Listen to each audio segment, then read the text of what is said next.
This concept quickly. If anyone in this room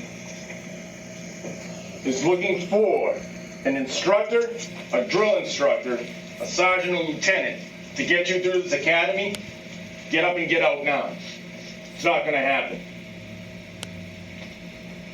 I'm not here to get you through the academy. That's not my function. It's not my job. My job is to place obstacles in front of you. It's your job to develop a process and how to get through those obstacles and move forward. My job is to make things uncomfortable. Discomfort promotes change, promotes better habits. From there, it's up to you whether you develop the self-discipline to sustain those habits moving forward. Make sense? Yes, sir. If you're looking from the outside, for outside factors to get you through this academy, do not come back on the 8th. Is that clear? Yes, sir. Good afternoon, and welcome to another episode of Phyto Talk with Dave Thompson. On today's episode, I'd like to jump into just the basics of leadership.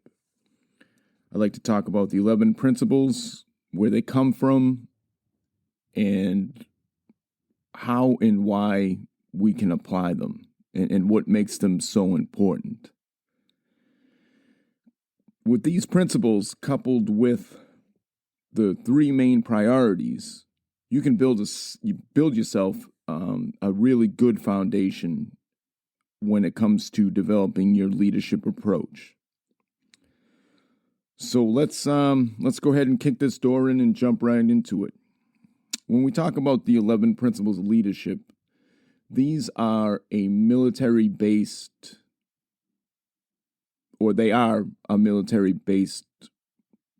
list of principles. And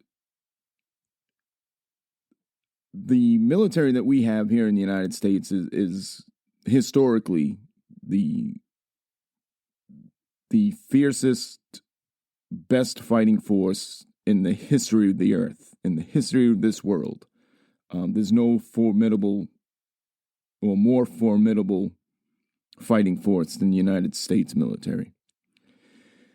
The military, and we touched on this when we had the interview with Sam Juster, the Army, the Navy, the military, they're not going to invest in something that doesn't produce a return on investment.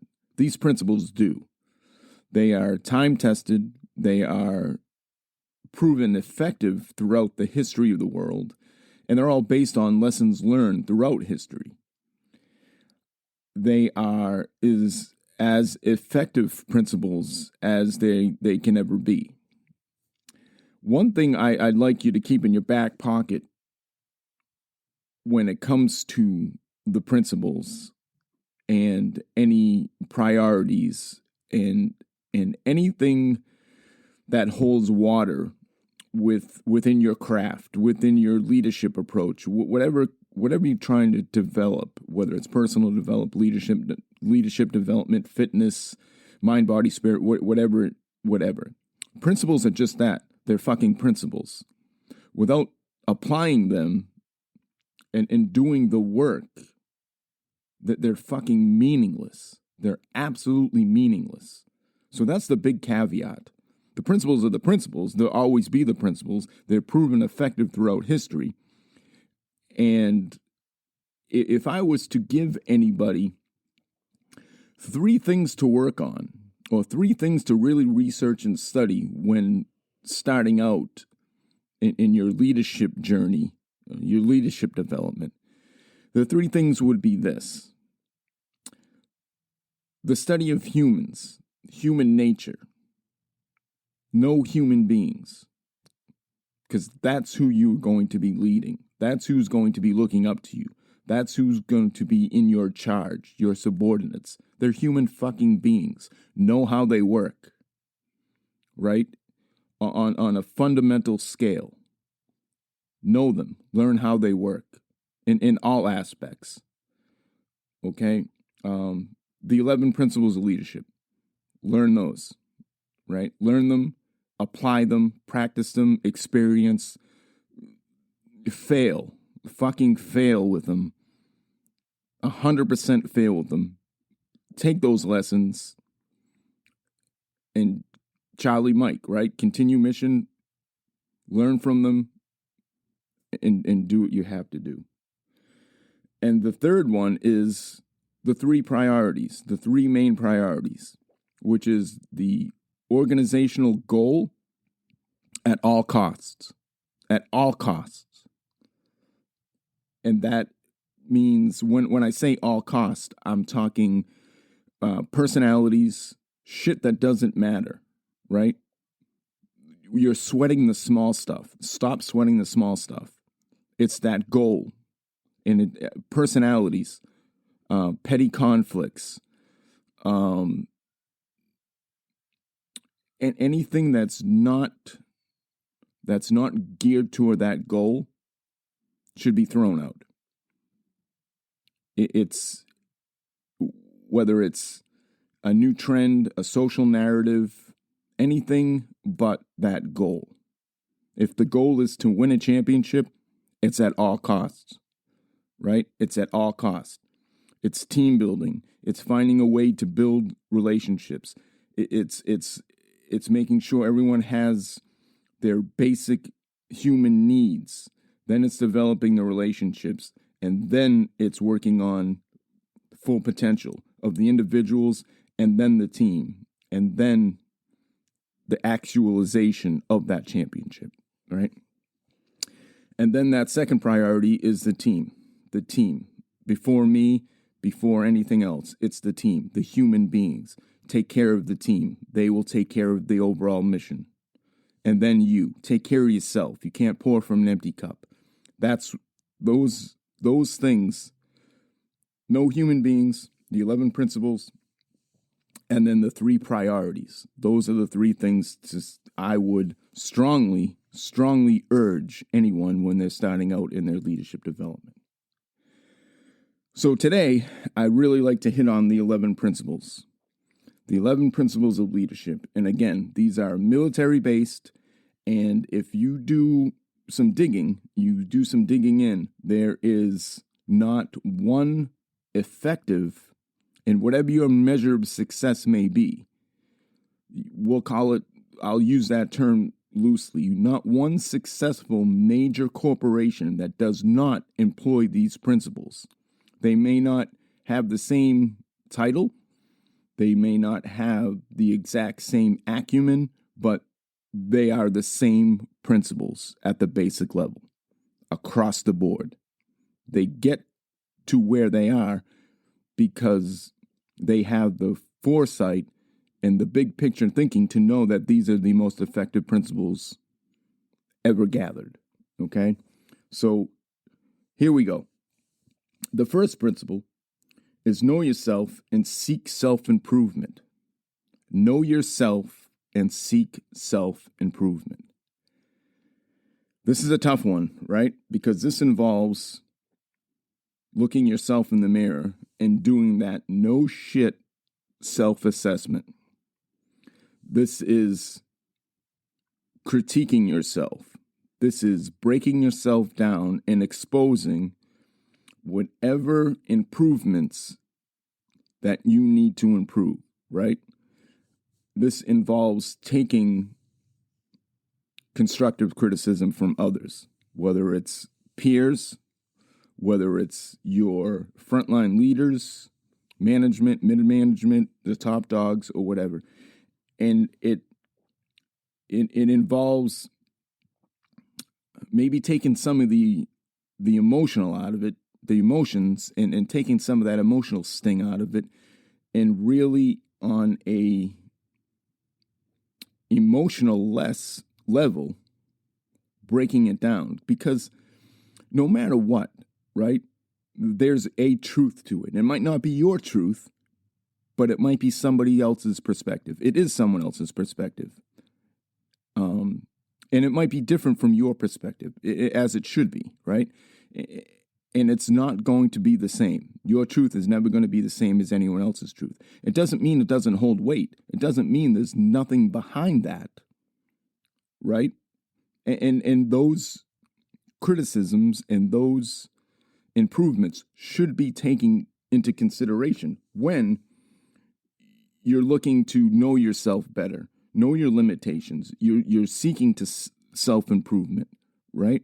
And that includes reading, diving in to things that you aren't clear of. And that will go a hell of a long way when we get into communicating and dealing with other people and building teams and things like that. But those self-assessments are critical. But you have to be as no shit, down to the bone, honest with yourself as you possibly can. If you're emotionally weak like me, you have to work on it.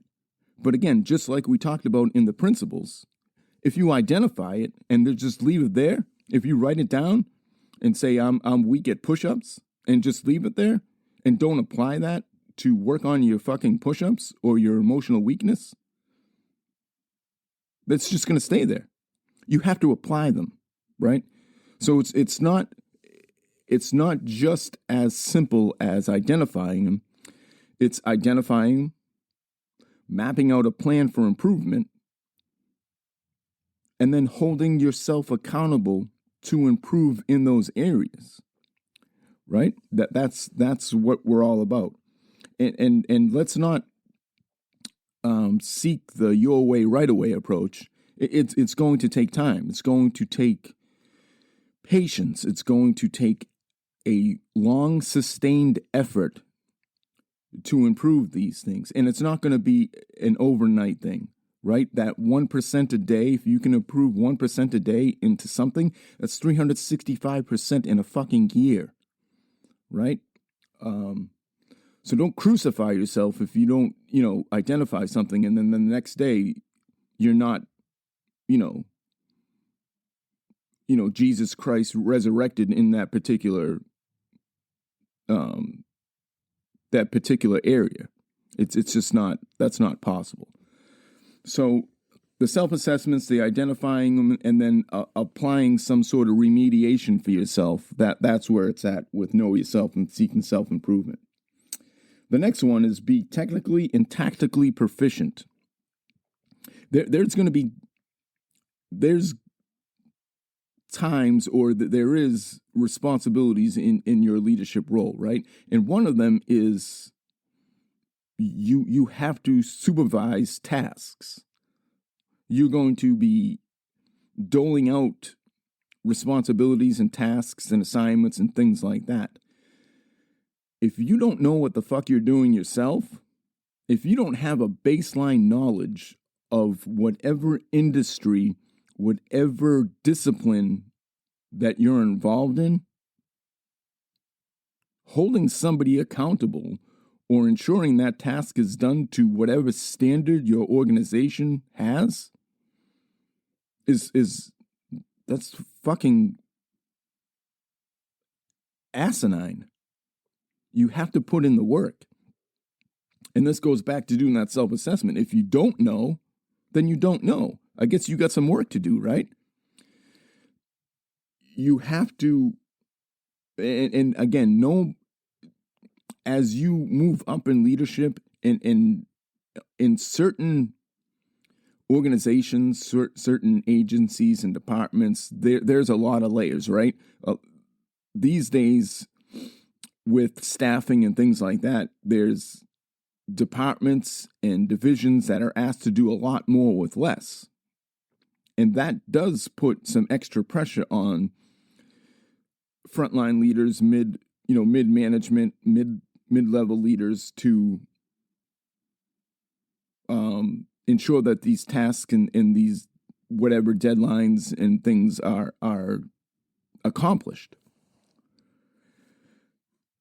Knowing this, that's some extra work on your part or our part as the leader to have a baseline knowledge of what the task is and what the standard is that needs to be met.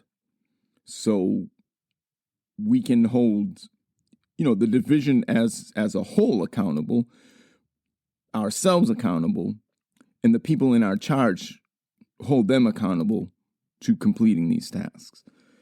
So being technically and tactically proficient is one of the principles that is just as important. Now, there are 11 principles in total, and I probably should have said this at the beginning. The 11 principles in total. I am not suggesting that one is more important than the other. I would assess them as 1A, 1B, 1C, all the way down, because they're all extremely important. Extremely important. So the next principle is seek responsibility and take responsibility for your actions. Right? We all want to ascend. We all want to move up. And when I say ascend, if you're at the lower level, or I say you're at the bottom rank, right? Ascension doesn't necessarily mean moving up to the next rank, right? Or it doesn't have to mean that. At that rank, you can ascend to be the top person in that rank, right? The most dependable, the most well-rounded, an SME or a subject matter expert in various disciplines within that rank, within your world, right? So to seek out responsibility as far as when a task needs to get done, just go do it. If you know it needs to get done, if it's a task that doesn't require something to be done right here and now, and you are not quite sure, but if you have time, if it's not a critical task, take it on. Learn something. Seek responsibility. Take it upon yourself to assume that role, assume that task, research it, learn something, complete the task, and move on, right? And take responsibility for your actions. That's huge. That is fucking huge. If a situation comes up, a decision is made. Now, this is whether you're with a team, involved in a team task, or an individual task, and something goes wrong.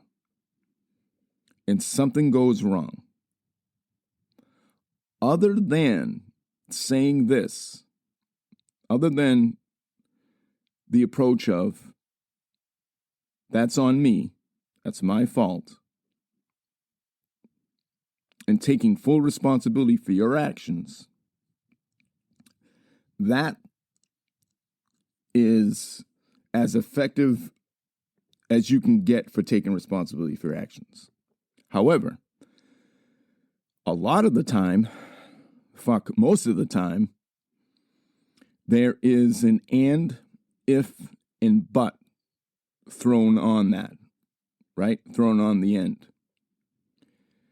Yeah, I fucked up, but Joe Blow and the Nose Pickers didn't do A, B, and C, so that put me in a position to so forth and so on, right?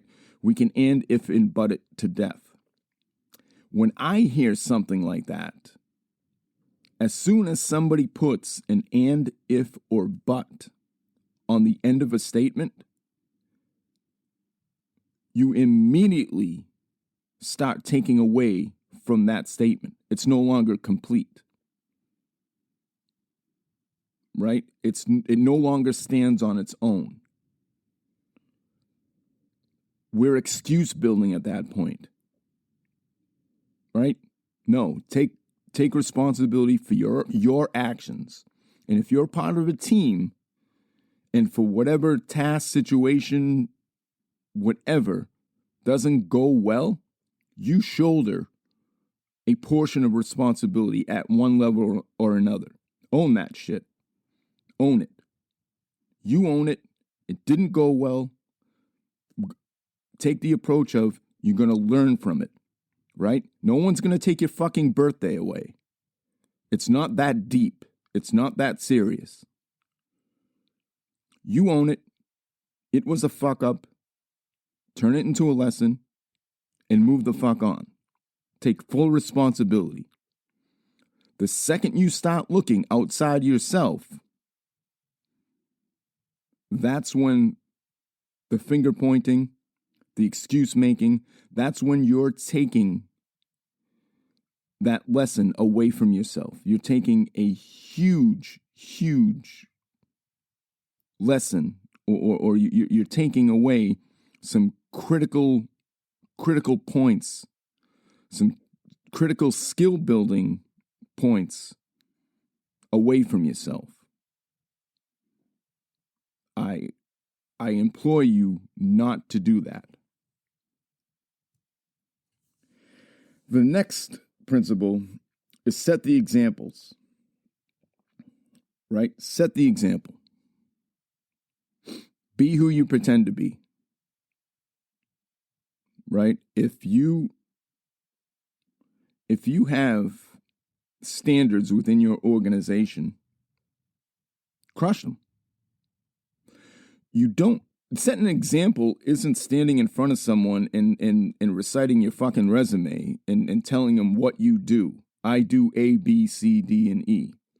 Setting an example is walking into whatever situation in whatever room and letting your actions speak louder than anything. That's setting the example. Right? If you talk the talk and then that's it, that's not an example. It's you running your fucking mouth. That's what that is. People in your charge, your subordinates, will imitate behavior. And we all do. And you can, if you have a frontline leader, a manager, or a boss, right? If you're just working for some schlep boss, and you were to backtrack and see what examples that person had to follow, I'm willing to bet that the similarities are pretty poignant, right? That they're pretty distinct, right? Set the example. If you want your team to act in a certain manner or approach things in a certain manner,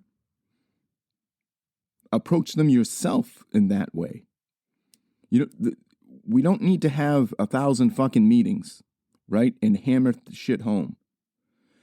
We don't need to be chest pumpers and boisterous and look at me and all this other happy bullshit that is just smoke and mirrors, right? The pomp and circumstance. We just need to simply set the fucking example. If you want a professional team, professional people in your charge, be fucking professional, right? Let's not make it more complicated than it needs to be. If you want people to be well-groomed, have a professional appearance, project professionalism, articulate in a professional manner, write in a professional manner, whatever the case may be, do it yourself, right? Be who you fucking pretend to be. The next principle is know your people and look out for their welfare. We've talked about this on past episodes, right? Human beings will be in your charge. They're human fucking beings. They have basic needs, right? I implore you once again to look up Abraham Maslow in his hierarchy of needs. learn that, research it. It applies to the people in your charge. Look out for their welfare. It circles and comes back to the principles. The priorities, the three priorities. The organization, the team, and me. The team. The team has needs, right? Look out for them. Know your people. Get to know them. Understand their backgrounds, what they bring to the table. Even the biggest shitbag that gets put on your team, right? If you have no say in recruitment, in retention, and you are just dealt what you're dealt, right? Even the biggest shitbag, the biggest piece of shit that your organization dumps in your lap brings something to the table. If nothing else, they set a huge example of what not to do and what not to be like, right? And then take it as a fucking challenge. Can you assimilate that person? Right? Can you counsel and mentor and create a serviceable, effective employee? Can you do that? Do you have the capabilities? Are you given enough resources and time to do that?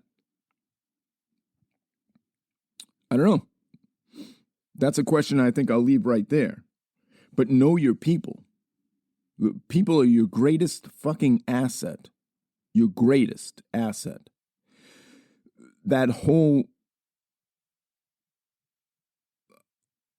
quote that the most dangerous weapon of any military in the world is a United States soldier and his rifle. That's true. That's 100% true. That United States soldier is a human fucking being. And somebody has looked out for them and developed them into the greatest weapon in the history of the military, right? So know your people. I can't emphasize that enough. Know your people and look out for them. Look out for them because they are going to look out for the overall organizational goal. Hands down. Again, proven throughout the history of the world as an effective approach. Very effective approach. The next principle is communication, right? Keep your people informed. Keep them informed. A couple of things with communication. It's a 3-part system, right? You send your message. That's number 1. Somebody receives your message. That's number 2. And then you get a back message or a back brief from the receiver so you know that that receiver has received your message, right? So that's a 3-part one. So we'll go back to being tactically and technically proficient. If I need to keep somebody informed about something or state my intent or give a task and purpose, if I don't know that task, if I don't know it well enough, I'm not going to be able to communicate it simply on a simple level.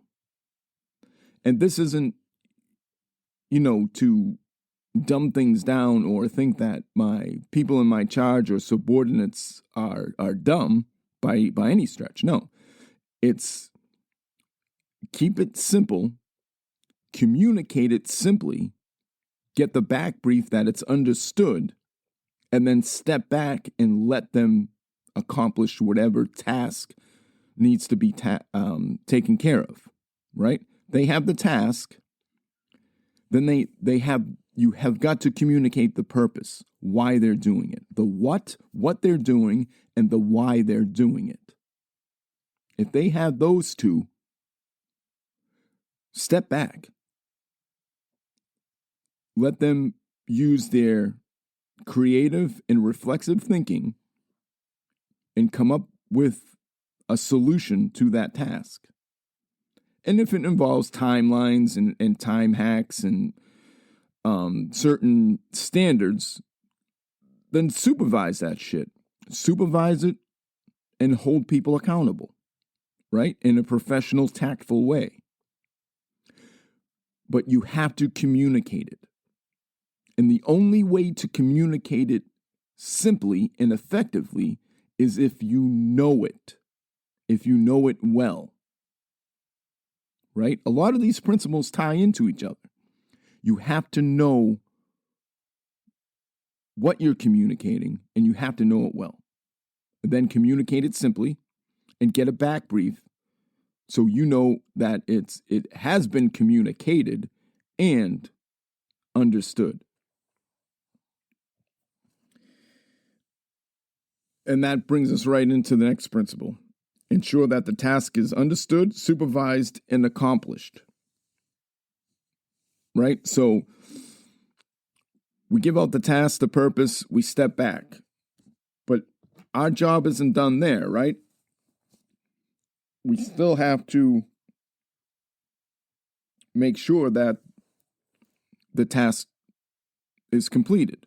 And to whatever standard that the commander's intent or wherever this task is coming from, to whatever standard that intent entails, we have to make sure that it's accomplished. And if it's not, well, we hold somebody to task, right? We hold the team, the division, the people, or however it shakes out, because everyone shoulders some responsibility. We hold them accountable, right? We can't hold them fully accountable without making sure they have the resources, time, and the things that they need to accomplish that task, right? And that comes back to the communication. What do you guys need? Give me a plan. I approve the plan. Get to work. Here are your time hacks. I'll be back, a day before this time hack, and we'll see where you're at, so forth and so on. And we don't have to be leaning over people's shoulders. We don't have to be the nags and the constant meetings and all the, where we at, give me your fucking pie graphs and charts and all that fucking look what I did happy bullshit that means nothing to nobody. At the end of the day, are you effective in accomplishing this fucking task or not? That's where we're at, right? Give people that responsibility, and you'll be surprised, right? And I'm going to stop there and just go down a rabbit hole here. A quick story. There was a soldier within my unit who was deemed problematic, right? He was deemed standoffish and lazy and just problematic across the board without getting into it too much. When there came an opening in a kind of a critical position within my team, I decided to give this kid a shot, right? Give him some responsibility and really see what he could do with it, right? Gave him the task, gave him the purpose, gave him what he needed, the resources he needed, gave him somebody to help him set up the equipment and what he needed to set up. And we were out. We were off and running, right? We were off and running onto the mission and doing what we need to. Long story short,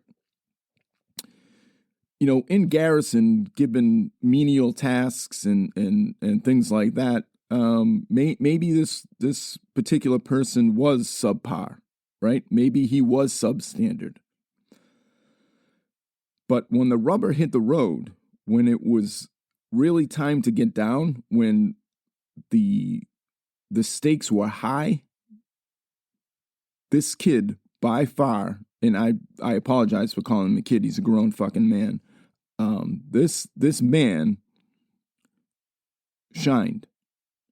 He was probably one of the most effective members in that position that he was put in that I've had. And given that man some responsibility in a critical task, he shined. Right? He shined. So after that was done, and he understood that it was a temporary assignment, to know your people, right? That's where we start to know our people and kind of dig in, because you want to see that progression, right? You want to see people ascend because you have a little taste of what they're capable of, like what their capabilities of. So to take him from that and going back to the menial tasks and missions and things like that, to communicate the importance of the development, the progression, to kind of go through the suck to get back to what he just had a taste of is critically important, right? That communication, that mentorship, the coaching. At the end of the day, I thought that was a hell of an example when we talk about know your people and look out for their welfare. I know I'm jumping around a little bit, but I thought that little side story was emphasized a few points for what we're talking about here. So again, this kind of segues right into the next principle, which is develop a sense of responsibility among your people. So when you develop in that sense of responsibility, like that last little story I told,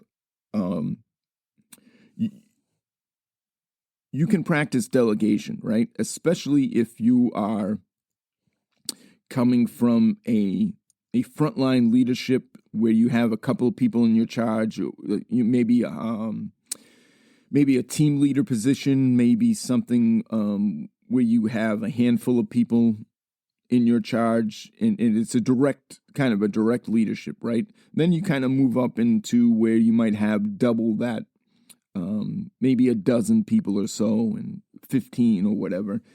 Then you really have to kind of look at developing that sense of responsibility amongst your people, amongst your teams at that point, right? And with that ascension comes more responsibility, more tasks, more assignments, maybe more complex situations that require some delegation. Now, what inevitably happens, and I've seen it a ton, is that especially in like alpha type environments, like the A-type personality environments, is that people, men, women as well, absolutely kind of double down on that ego-driven, no, we're going to do this shit my way. What happens is, though, we get spread so thin that not every task, situation, mission gets the full attention it deserves because you're one person. Fucking physically impossible to keep your thumbs on all those tabs. Absolutely impossible. So that's where delegation comes in, right? And that involves some trust in your people. Well, if you know your people, if you develop them properly, if you communicate properly, if you seek responsibility and take responsibility, if you're technically and tactically proficient, if you have set the example, if you have done and practice these principles, the development of the people in your charge should be coming along very nicely, right? Leadership, our main goal out of everything is to develop better leaders than what we are and what we had before us, right? To leave that legacy of a better leader, a more effective leader. So the delegation is huge, right? You're instilling and developing the trust among your team that they're going to take the responsibility, take the task and purpose, take the situation, and be effective, right? And meet the standard or exceed it. I mean, ultimately, fucking crush it, right? That's what we're looking for. And then set the example for the newer people. We're expecting that. The decentralized command, right? We give the task and the purpose. We dole out the responsibilities. Then we step back and we handle what we have to handle at our level. Then we turn back or circle back and ensure that those tasks, purpose, situations, missions, submissions, fragos, all that shit is completed, right? Those tasks are completed to standard. And if we have to remediate, accountability, coach, mentor, counsel, all those things, yep, all day. That's what we're after, right? So developing that sense of responsibility among your people, and it pays dividends, right? It pays dividends because it instills self-responsibility, self-accountability, self-discipline. It is honing those reflexive and critical thinking, decision-making skills. It's fostering a shitload of confidence in younger, newer people or people who are newer to your team, your division, your craft, your industry. It's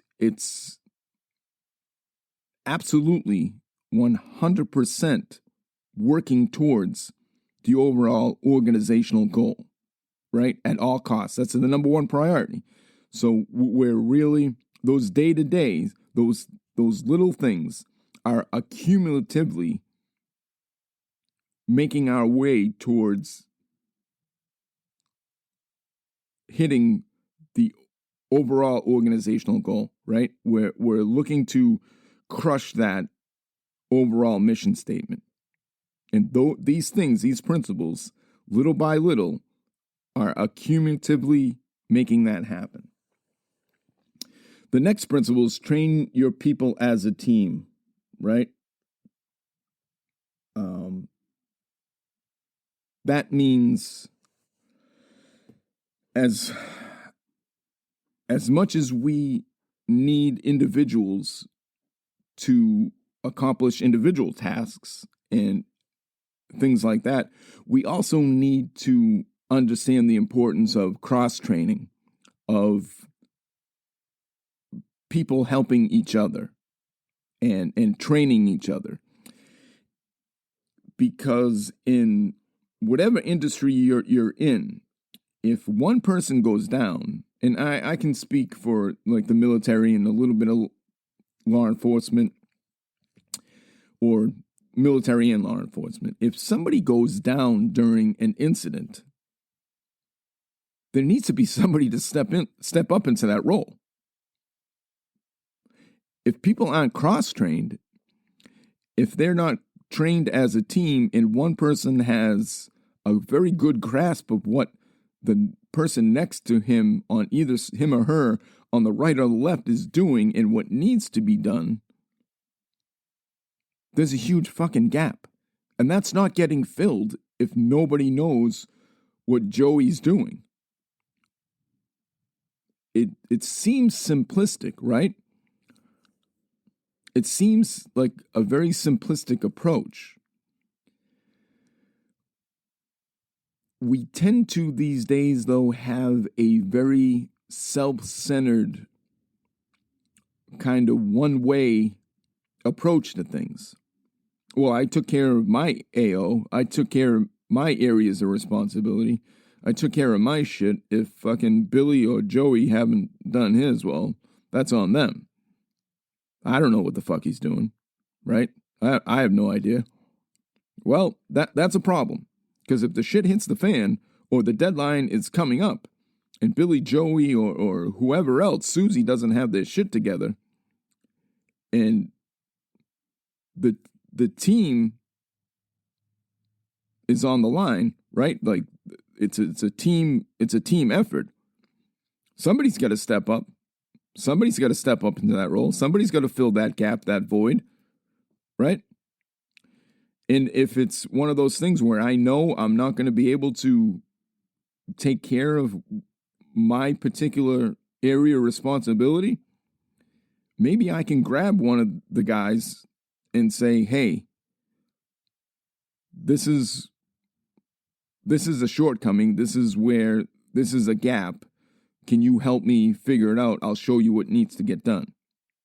And vice versa. It's imperative that people cross-train. And it's imperative as a leader that if you don't employ that delegation or that decentralized command, you're putting blinders on and not able to see the bigger picture. If you can't take a step back and see where the gaps are, and see where the cross-training needs to come in, and see where the team really isn't at a place where they're functioning as a team, more as a group of individuals, then that'll never get corrected. But it needs to happen, right? And it's inevitable. People have bad days, right? Know your people. Things happen. Shit happens. If somebody's not on their A game one day, but the team is cross-trained, someone else can pick up the slack and vice versa.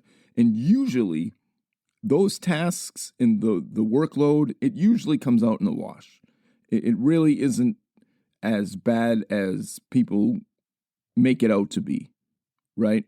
And on the other side of that, if you are identifying some weaker links, that's a positive, right? Now you identify what you need to get rid of. Or in a dog-eat-dog world, you know what fat you need to cut, right? And you have identified a shitbag or a weak link or whatever the case may be, or somebody who just doesn't have the capabilities that you're looking for. It's all good, right? That's all good at that point. And that rolls into the next principle, which is make sound and timely decisions. I have done a whole episode on this, right? Make a fucking decision. Right, wrong, or indifferent. Just make the decision. If you're a leader, and I don't care if it's a frontline leader with a handful of people, a mid-level, a higher echelon leader, an administrator, your indecisiveness leads to lack of confidence, right? If you're not making decisions and timely decisions, your decisions very much have a domino effect, right? It has an effect on other people. If other people are waiting for you to make a decision, you're putting time crunches on other people's ability to make whatever decisions they need to make or react to whatever decision you make, right? If they have the forethought or foresight that they should try to plan for as many contingencies as possible, right? Think about the added pressure you're putting on your subordinates by not making the decision, right? If you're indecisive, everyone else is waiting on you to make a fucking decision, and then they have to jump through their own assholes to make your decision, to make whatever decision you come up with, make that come to fruition, right? And if that's a change in direction, change in policy, a change in tactics, techniques, procedures, or whatever, and this is in any industry, make the fucking decision. If it's a wrong decision, it's a lesson learned and we fucking move on, right? We fix it, we move on. If it's the right decision, great. No decision, there's nothing good that ever came out of no decision. Nothing. You're right where you were. No decision is fucking terrible.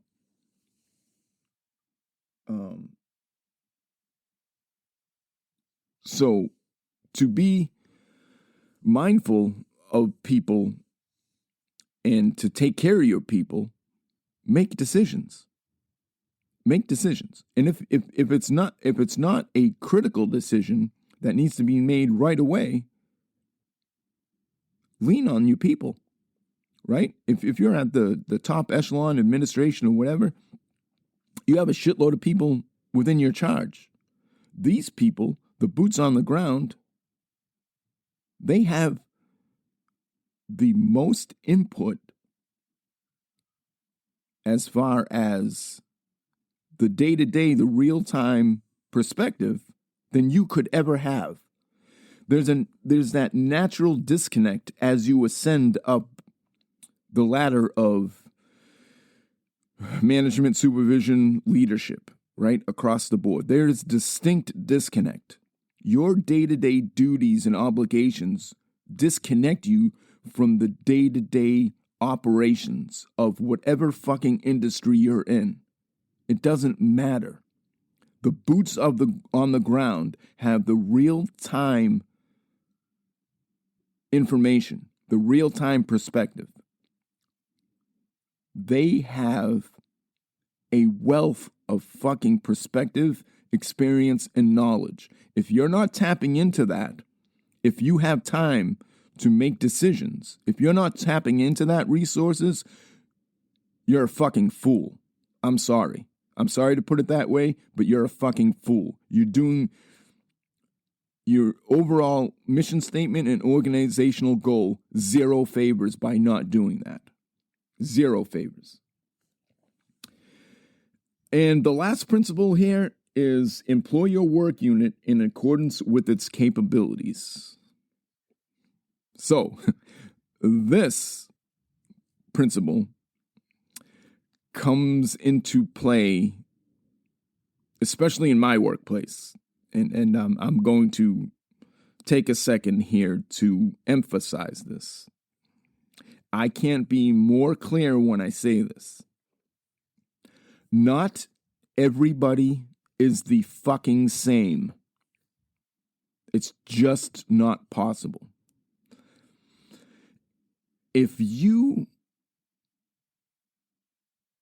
recruit and retain, promote in accordance with diversity,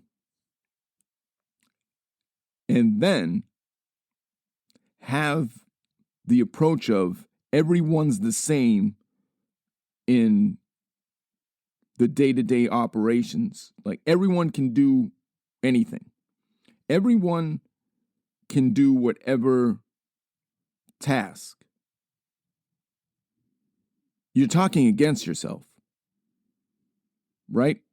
Like you just absolutely threw up hypocrisy.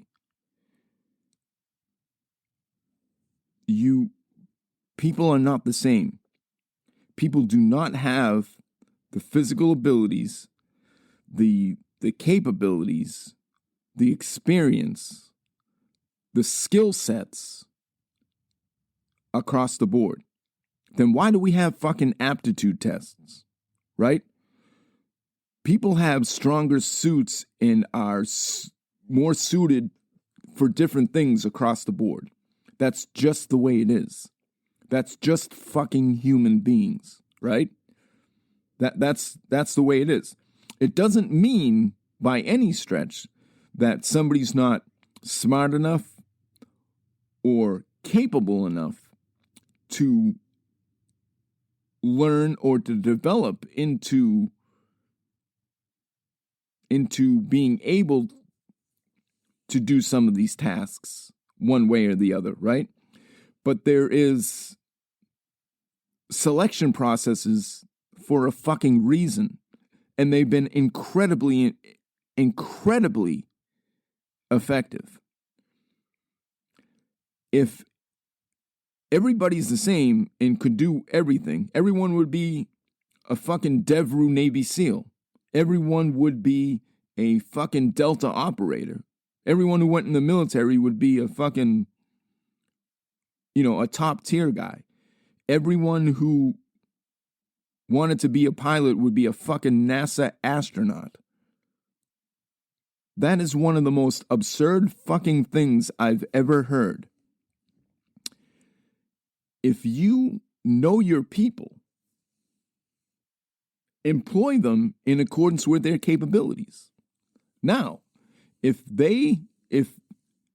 as you evaluate, supervise, coach, mentor, and get to know them, and they have a propensity for something else or a skill set or a natural ability for something else within your division, team, organization that will help the organization, by all means, absolutely, right? Take advantage of that resource, right? Take advantage of that diversity. It would only help the organizational goal, right? Give them the time and resources to develop that individual's skill, right? Or if you have to move their team, move them onto a team where you can maximize that resource. Make sense? Cultivate that. Absolutely, 100%. But not everybody's the fucking same. And if you are suggesting that everybody's the same, then you better expect zero improvement. Because if everything's the same, the results are going to be the same. There's going to be no advancement, no movement, no hitting the objectives. We're not moving forward. We're staying fucking stagnant if everything's the same across the board, including the people, right? Everybody can do everything. So if an administrator or a top dog is saying, Dave, everyone's the same, you can do everything. Good, move over. Now I'm taking your seat so I can do your job. It makes no fucking sense. Understand your people. Understand them. Employ them within their own capabilities. By far, 100%. That's the 11 principles of military leadership. And at least here at Bare Bones, I think it's one of the best approaches as far as leadership development. And I'm not the only one that uses them, right? And you can certainly listen to Babin and Willink and Echelon Front, all the guys, JP Donnell, all of them at Echelon Front and all the major companies and corporations and so forth and so on. It's not new. It's from the beginning of time. I implore you to read history if you are serious about your leadership development and building a leadership skill set. Learn from the Stoics. All these lessons have been learned and put on paper. All these experiences, situations, maybe not exactly, but in relative context, they have been. Right? Famine, plague, government problems, political issues, social issues of the times, deviance, maniacal dictators throughout the history of the world. We're just in this huge fucking hamster wheel. learn from them. Read history, learn the Stoics, the different philosophies. Then again, apply them. Nothing we talk about here at Bare Bones means shit if we don't apply it day to day. So I'm going to end with that. Take it for what you will. We'll be coming out with some pretty cool stuff coming up. So stay tuned. I appreciate everyone listening, and we'll catch you on the next one. Thank you. I want to thank everyone for listening to this week's episode of Fido Talk with Dave Thompson. If you would, please subscribe and review. It helps a lot. Share the word with your friends and family. Have them check it out and provide some feedback. We'd love to hear it. Check us out at barebonesleadership.com for the latest blog and different perspectives on everything leadership. Follow us on the gram and on our newly updated Facebook page. Share your comments, your thoughts, your reviews. Any and all feedback is always welcome. And don't forget, keep kicking those fucking doors in, and as always, Fido. I appreciate you guys listening. Take care, and see you next time.